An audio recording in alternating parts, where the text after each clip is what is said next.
So దీంట్లో భాగంగా ఈ బడ్జెట్ను చూసుకుంటూ సంక్షేమ పథకాల్ని నడిపించుకుంటూ పారిశ్రామిక అభివృద్ధి జరగాలి, పోలవరం ప్రాజెక్ట్ నిర్మాణం జరగాలి, అమరావతి రాజధాని జరగాలి, చాలా లక్షల కోట్ల బడ్జెట్లు కూడా కావాల్సినటువంటి అవసరం ఉంది.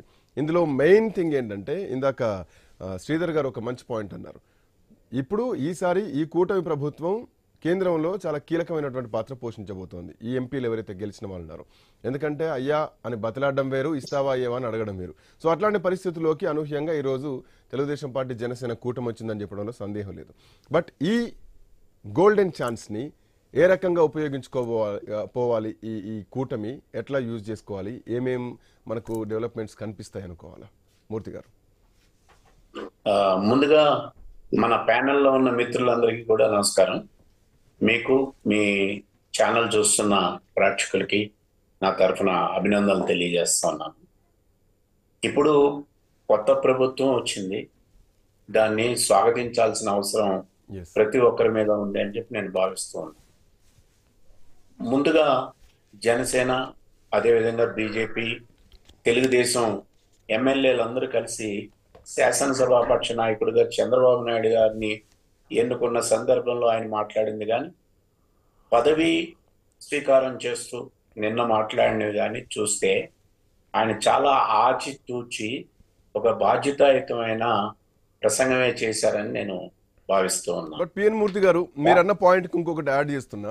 గతంలో ఉన్న రాజకీయానికి ఇప్పుడు నిన్న మొన్నటి నుంచి చూస్తున్నటువంటి రాజకీయాలకి కొంత వ్యత్యాసం కనిపిస్తోంది. కొంచెం తగ్గి ఉండడంలో కానీ, కొత్త వాళ్ళకి అవకాశం ఇవ్వడంలో కానీ, ఒక ఎంకరేజ్మెంట్ విషయంలో కానీ.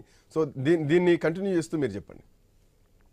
అవును శ్రీకాంత్ గారు, ఇప్పుడు ఈ మనం 2019 ఎన్నికల్ని 2024 ఎన్నికల్ని ఒక్కసారి సింహాలోకనం చేసుకుంటే అందరికన్నా విజ్ఞులు ఓటర్లు అని చెప్పి మనకి అర్థమవుతూ ఉంది. 151 సీట్లు ఇచ్చి ఆనాడు వైసీపీని అధికారంలో తీసుకురావడం ఒక చారిత్రక అంశం అయితే, ఈరోజు కూటమిని 164 సీట్లు ఇచ్చి ఒక పెద్ద బాధ్యతని పెట్టడం, ప్రజలు వాళ్ళు కనుక కోరుకుంటే, వాళ్ళు తలుచుకుంటే ఏమైనా జరుగుతుంది, బళ్ళు ఓళ్ళు అవుతాయి, ఓడలు బళ్ళు అవుతాయి అనే దానికి ఆంధ్రప్రదేశ్ ఓటర్లు చూపించిన ఆ విధమైన విజ్ఞత కలిగిన ఓటింగ్కి వాళ్ళని మనం శ్లాఘించాలి.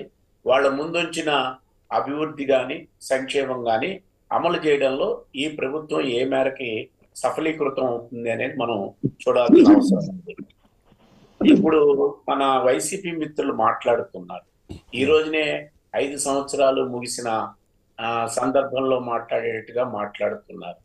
ఆదిలోనే అంశపాదు అనవసరం. ఓడిపోయామనే ఉక్రోషంలోకి పోయి మాట్లాడడం కానీ, గెలిచామనే అహంకారంలో మాట్లాడడం కానీ, ఈ రెండు కూడా ప్రజాస్వామ్యం అంగీకరించదు, ప్రజలు అంగీకరించరు కూడా. ఇప్పుడు వైసీపీ 11 మంది ఉన్నా వాళ్ళు ఒక బాధ్యతాయుతమైన ప్రతిపక్ష హోదా వచ్చిందా లేదా అన్నది తర్వాత అంశం.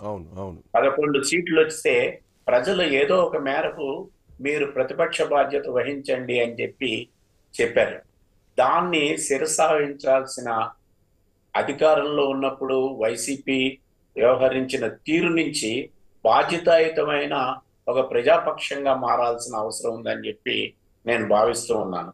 లక్ష్మణరావు గారు మాట్లాడడం గతంలో నేను చూశాను, చాలా సౌమ్యంగానే మాట్లాడతారు. ఆయన ఎందుకో మరి ఈరోజు ఆదిలోనే అంశపాదు అన్నట్టుగా మాట్లాడుతున్నారు.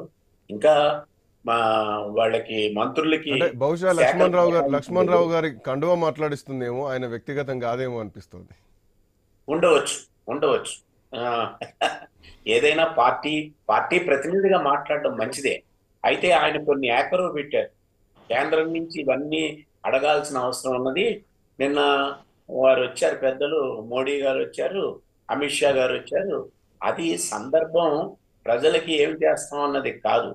ఒక ప్రభుత్వం అధికారాన్ని చేపట్టి పదవి స్వీకారం చేస్తున్న సందర్భం, అది ఒక పరిమితమైన అతిథిగా వచ్చారు. వాళ్ళు అతిథిగా వచ్చారు, ఇక్కడ హామీల కోసం విమర్శల కోసం కాదు, అతిథిగా వచ్చారు కాబట్టి అతిథి పాత్ర పోషించి వెళ్ళారు. వెళ్ళగానే వాళ్ళకు ట్వీట్ కూడా చేయడం జరిగింది, ఆంధ్రప్రదేశ్ అభివృద్ధికి మేము కట్టుబడి ఉంటాం. రెండో విషయం నేను చెప్పదలుచుకున్నది ఏంటంటే, కేంద్రంగా పరోక్షంగా, అంటే గత ప్రభుత్వానికి, వైసీపీ ప్రభుత్వానికి కేంద్రంలో ఉన్న బీజేపీ పరోక్షంగా చాలా సహకారం అందించింది.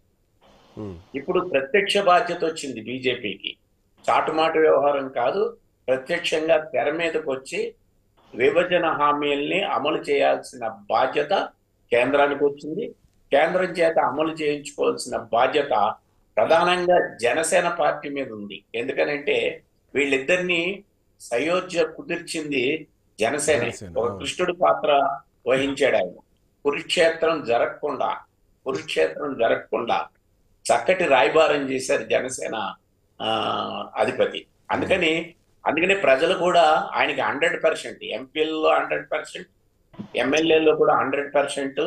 వారు గతంలో ఓడిపోయినప్పుడు ఆ ఓటమిని నేను అంగీకరిస్తున్నా, దాని విజయానికి తొలిమెట్టుగా నేను భావిస్తున్నా అని చెప్పిన ఆయన ప్రసంగాలు కానీ అవన్నీ కూడా ఈరోజు జనసేన మీద ఒక తరాజులో ఆ ముళ్ళులాగా, సెంట్రల్లో ఉండే ముళ్ళులాగా వ్యవహరించాల్సిన బాధ్యత ఆయనకు ఉంది. ప్రశ్నించడం వైసీపీ మిత్రులు అడుగుతున్నారు. ప్రశ్నించే పాత్ర అయిపోయింది, ప్రశ్న కాదు. ఇప్పుడు జవాబు చెప్పే పాత్ర, జవాబు చెప్పించే పాత్ర జనసేనకు వచ్చింది. ఆ విధంగా జనసేన వ్యవహరిస్తుందని చెప్పి నేను భావిస్తూ ఉన్నాను. ఎస్. ఇకపోతే బీజేపీ ఇతర రాష్ట్రాల్లో చేసిన విధంగానే ఇక్కడ కూడా చేస్తుందేమో అని లక్ష్మణ్ రావు గారు ఆశిస్తున్నారు. ఉమ్, మీరు ఆ విధమైన ఆశలు పోకండి. బీజేపీ ఆ రకంగా చేయగలిగే అవకాశాలు ఉంటాయని నేను భావించటం లేదు.